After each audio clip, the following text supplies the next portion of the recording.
It had been a long time since I last read his diary, so I decided today I would check it once more, but nothing new was there. It was after a month or two, I guess, the students had decided to camp a night out in a nearby forest. Everyone was enjoying singing and sharing memories. Everyone had to speak at least something that night. Everyone enjoyed their time, and now it was Latif's turn to speak. He did not want to come here, but I had forced him. At first, he did not speak up. As I told you, he had problems speaking to strangers, and here were many people. But at last, after I forced him, he stood up. He stood still for quite a long time, looking around, stopped, and I think he saw someone amongst the crowd, took a deep breath, and in a slow voice said, "Love." He started, "I'll talk about love."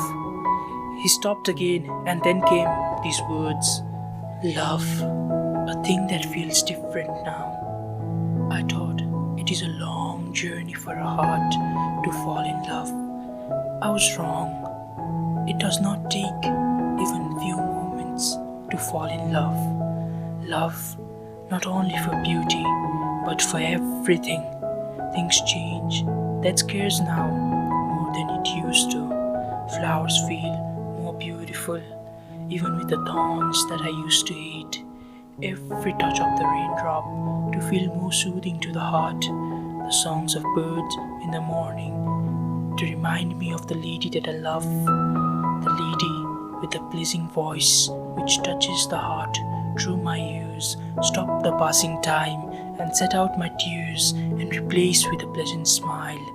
Glittering stars and wondered beauty of the moon to seem nothing in front of the beauty of the lady with a curve on her face. A sudden gust of happiness flows through my heart every time I see her. Respect, faith, trust, all starts again in the heart which never wanted to do any of these again. The heart just wants to capture or imagine it, never to forget, but love in every way possible. The eyes to see dreams of her every night, and all wishes to wish that any path that I take to lead me to her. I don't know her name, but someday wish that she completes my name, completes every step I take, and smiles me to death when we have lived a life together with love. There was a complete silence. Then the silence was broken with applause. It was the best applause I heard till then. I had written all of these words in my diary. Latif still stood there, took a breath, and then he sat down. It was as if someone had disturbed him. After this, he went somewhere, not to be seen for a while. Then he came as we were headed to our tent to sleep. I said what he spoke today was good, but he did not reply, so I kept quiet. The next day was awesome. Everyone who saw Latif to talk about the speech he gave last night, and this man would talk nothing but sigh away. He was red when this girl named Amaya, she was my friend from high school days, came to Latif and said, "You were too good with the words last night."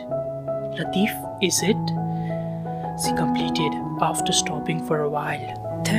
"Thank you," he replied with a red face. I stood there laughing and then talked to Amaya, and then she left. "Why are you blushing away, Latif?" I asked, still laughing. "Enough, stop laughing," he said, smiling, and then started walking away.